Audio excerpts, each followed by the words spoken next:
Hello and welcome to this course of classical mechanics.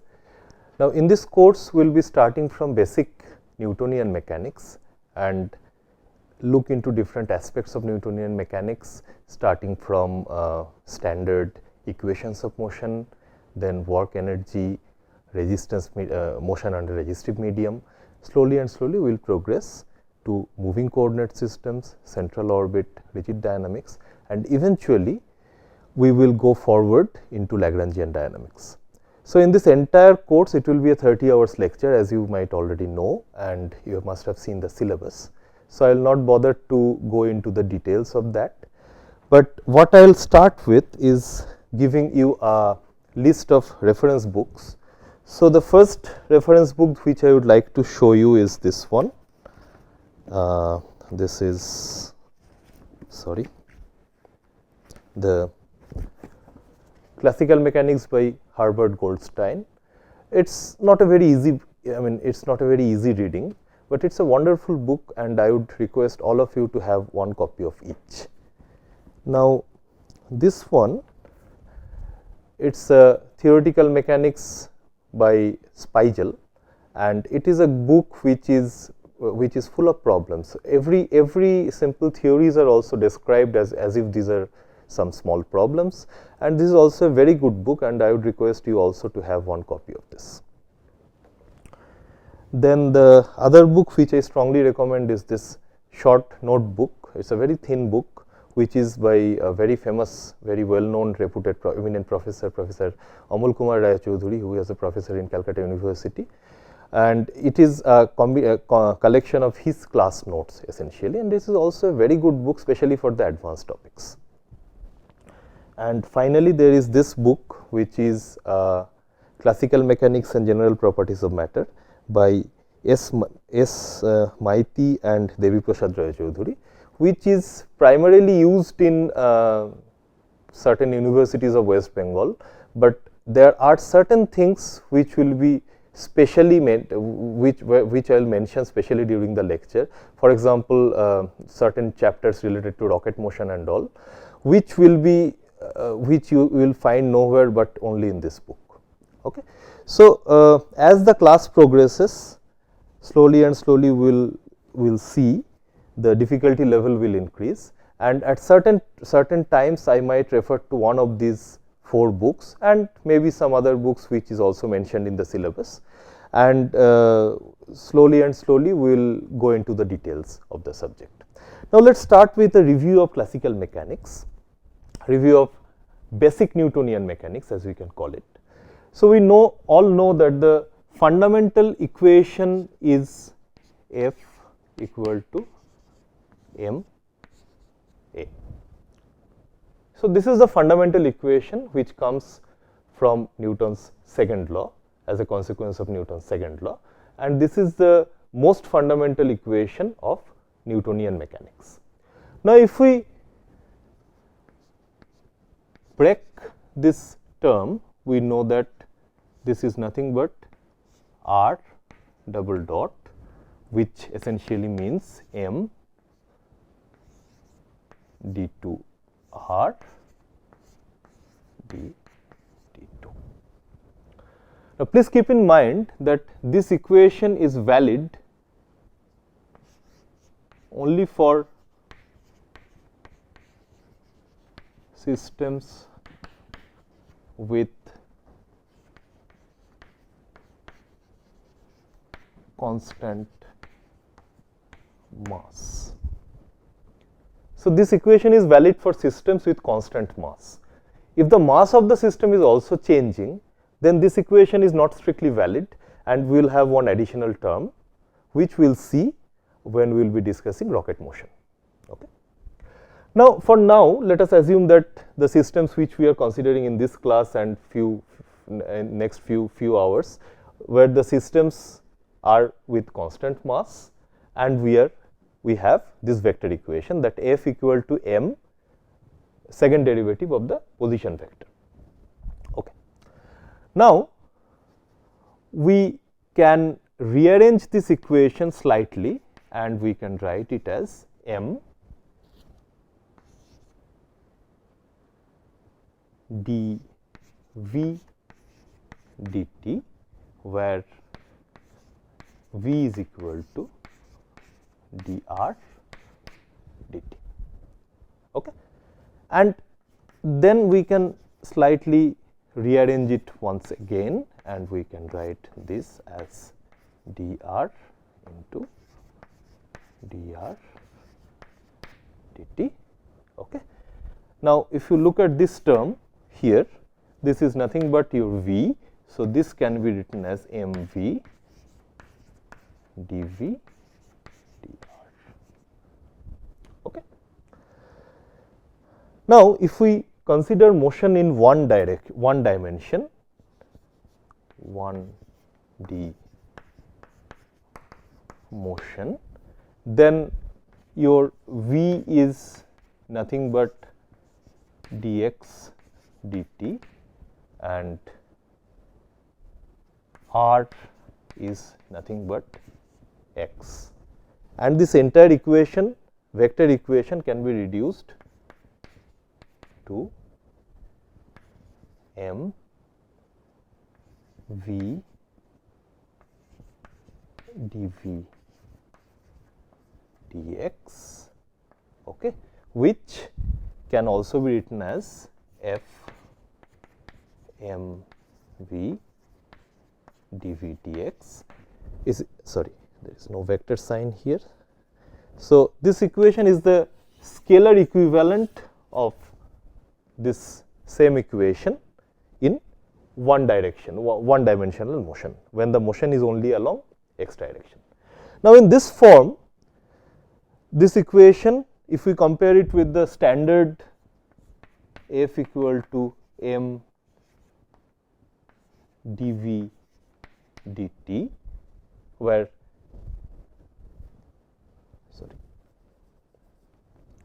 v is the velocity along x direction. So, this is simply a rearrangement of this equation here, but this equation in this particular form is very useful, as we will see very soon. Now, let us try to review some fundamentals of classical mechanics, Newtonian mechanics, by using this form. And please keep in mind that we will be using systems with constant mass. So, I will just leave this line here and not remove it.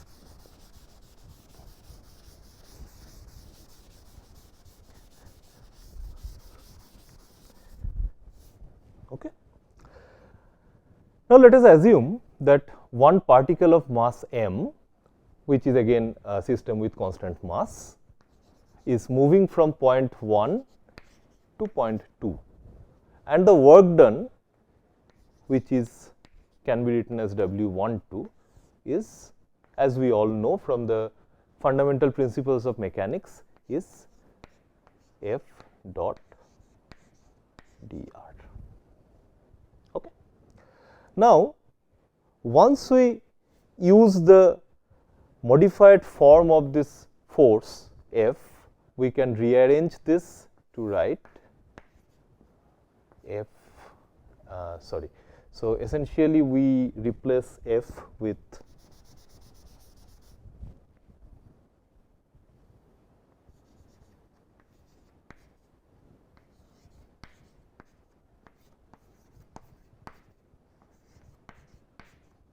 dr dot dr. Okay. So, this will be nothing but m v dot dv, which is nothing but half, sorry, m integration 1 to 2 d of v square. Okay. Sorry, there will be a factor of 2 coming here because of this change in notation. So, it will give us half m v2 square minus v1 square. Okay.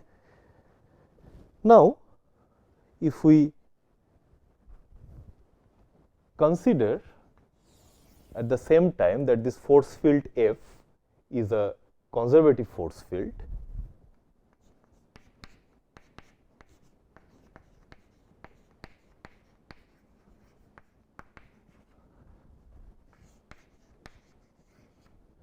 then what do we get? Then according to the definition of conservative force field, we know that for any conservative force field, curl of F is equal to 0. I am sure that you are familiar with this particular operator. It is the delta operator, and it is written as del x I cap plus del y j cap plus del z k cap. So, it is essentially a vector operator, and this particular operation is the curl operation, which is a cross product between this operator and this force field F. Now, this will be true if and only if force F can be written as gradient of some scalar field phi. This is the definition of conservative force field, and this equation is valid only if F can be represented as gradient of some potential function phi. This negative sign essentially implies that the force increases in the direction where phi decreases, and this has some other implications which we will be discussing later on, this negative sign.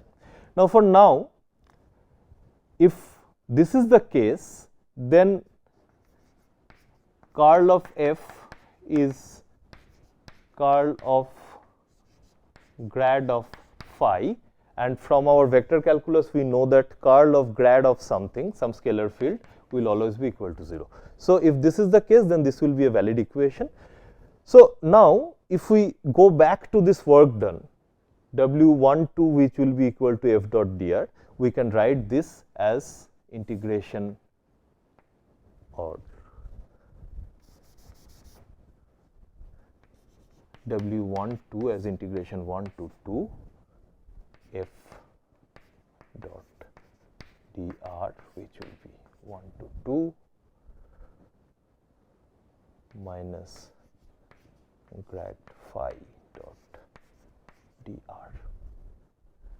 Now, this dr is any arbitrary displacement, arbitrary small displacement vector in this entire xyz coordinate system. So, dr has this general form of dr equal to dx I cap plus dy j cap plus dz k cap. I will just write it once again, which might not be. So, dr equal to dx I cap plus dy j cap plus dz k cap. Okay. So, this equation, this integration, if we complete this dot product between grad phi and dr, then we will essentially get integration 1 to 2 del phi del x dx plus del phi del y dy plus del phi del z dz, and this whole thing from the fundamentals of differential calculus, this entire term is nothing but integration 1 to 2 d phi. Phi being a function of x and y and z, please remember this phi here is a function of x and y and z. So, d phi is del phi del x dx plus del phi del x dy plus del phi del z dz. So, then this equation, the integration will essentially give us phi 2 minus phi 1. Now, let us compare these two. We do not need this anymore. Now, if we compare these two W12 expressions we have got from both sides, so essentially what we get is half m v2 square minus v1 square equal to phi 2 minus phi 1, and a rearrangement essentially gives half m v1 square plus phi 1 equal to half m v2 square plus phi 2. And this is our familiar expression of conservation of total energy. This part is the kinetic energy, this is the potential energy of the particle at point 1. Similarly, this is the potential energy, kinetic energy of the particle and potential energy of the particle at point 2. So, we see when a system with constant mass is moving in a conservative force field, then the total mechanical energy at point 1 and point 2 remains the same, which is a very well known principle. We just derived it using this slightly different form of the force F. Okay. So, this is one thing I wanted to discuss. Next, we would like to define what is meant by an inertial frame.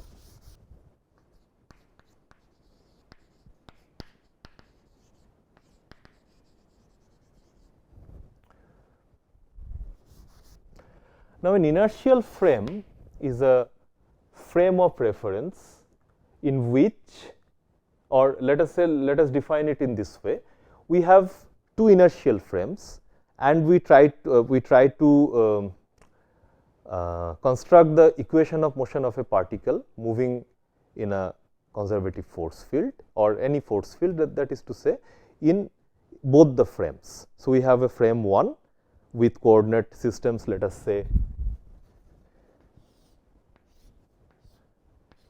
O prime, x prime, y prime, z prime, and let us say this is the particle of our interest, and this particular coordinate system, this particle has a vector position vector as r prime. Assuming there is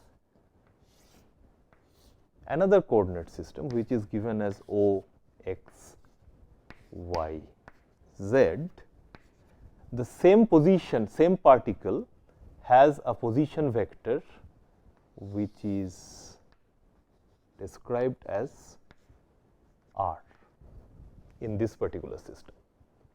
So, we have one frame which is x prime, y prime, z prime, another frame which is x, y, z. We have the position vector of same particle. Please remember, the particle remains the same, but the reference frames are different. So, in one reference frame this is given as r prime, in another reference frame this is given as r, and let us assume, let us say that the origin of these two frames are connected by this vector capital R.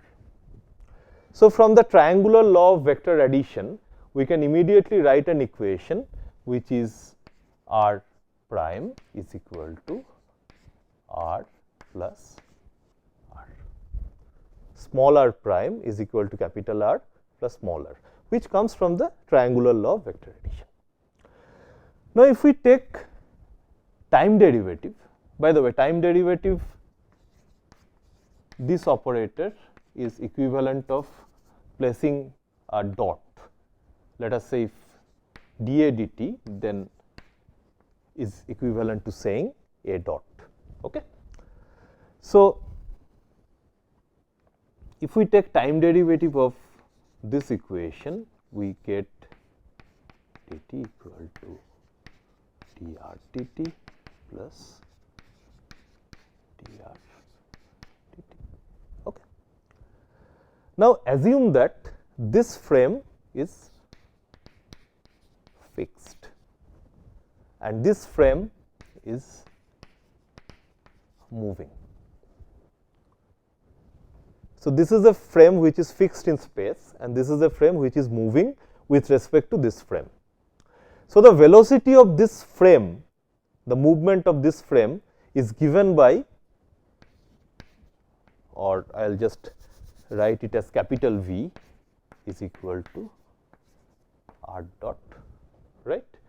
Going back to this equation, we can write r prime equal to V plus r dot. Okay. Now, if we take the second derivative, then we have r double dot prime is equal to V dot plus r double dot.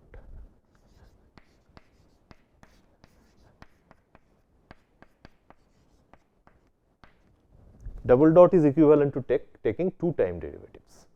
Okay. Now, this equation, if we just remember the fundamental form of Newtonian equation, which is m d2r, or rather m r double dot is equal to f.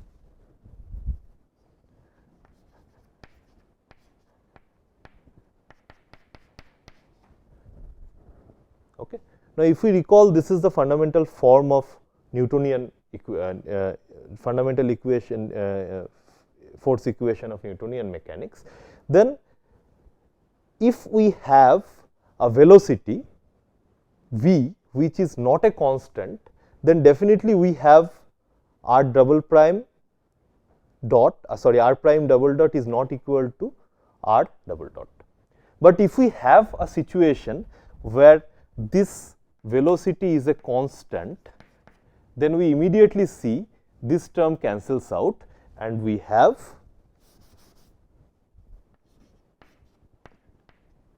equal to r. So, that means if this particular frame is moving with a constant velocity with respect to this frame, then the equation of motion of this particular particle, whether we construct construct this equation with reference to this frame or that frame, it will remain invariant, because in the second derivative of the position vector it remains the same.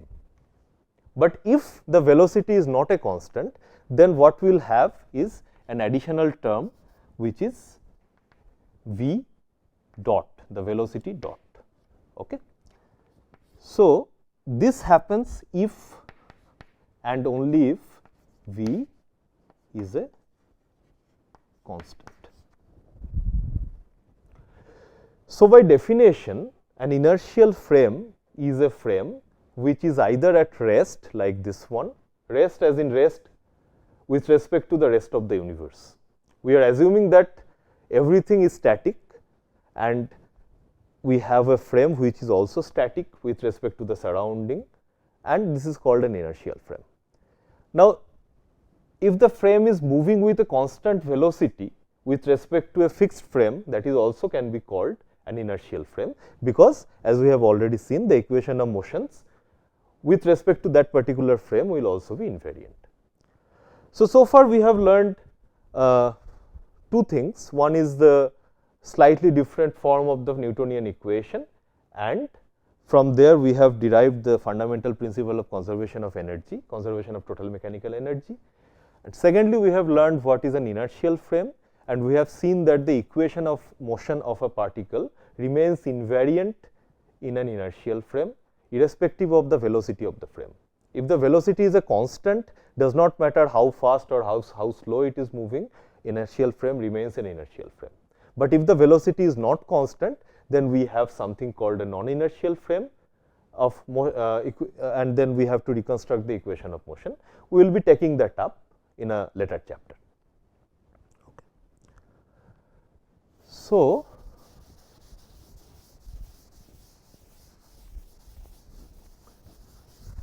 what we will do now, we will give you some examples of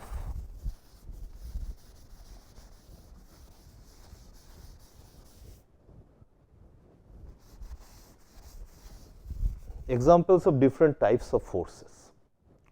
One is F equal to constant. So, this is called a constant force. constant force field.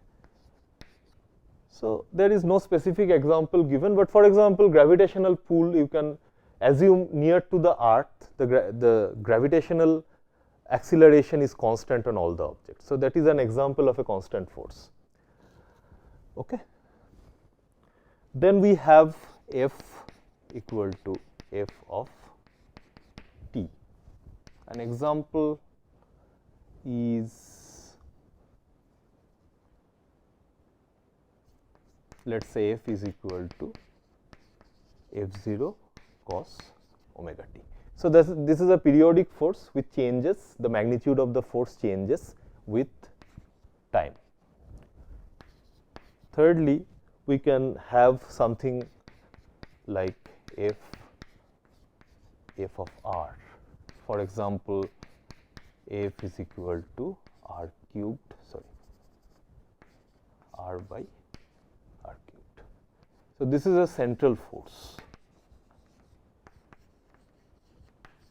So, we will have a separate chapter on central forces, and we will discuss this force field in a good details. And finally, we can also have a force which is proportional to the velocity. An example of this is the viscous drag force.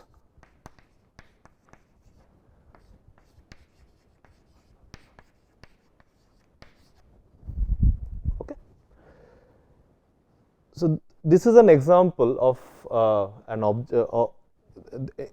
This particular force is the resistive force. For example, if a particle, if I throw this chalk through the air in this room, this will have, instead of, so alongside the gravitational pull, it will also have a force field due to the presence of air in this room. Okay? And that force will be proportional to the velocity of this particular object. So, this is called a viscous drag force. So, all these types of forces will have, so this one will not immediately discuss this type of forces. Constant forces, we will take examples of constant forces in different, for different context. This particular force field, the periodic force, we will keep it for the end. If we have time and we can discuss the details of small oscillation, we will go into that. This one is a central force. As I said, there is a separate chapter dedicated to this type of forces, and this is the viscous drag force, which we will be discussing in the very next chapter. Okay. And also there are some other examples, other mathematical examples, but I think that can be done towards the end of this chapter of review of Newtonian mechanics, which will have one more classes on, I think 2 more classes on this, and after that we can have a detailed discussion on the examples. Thank you.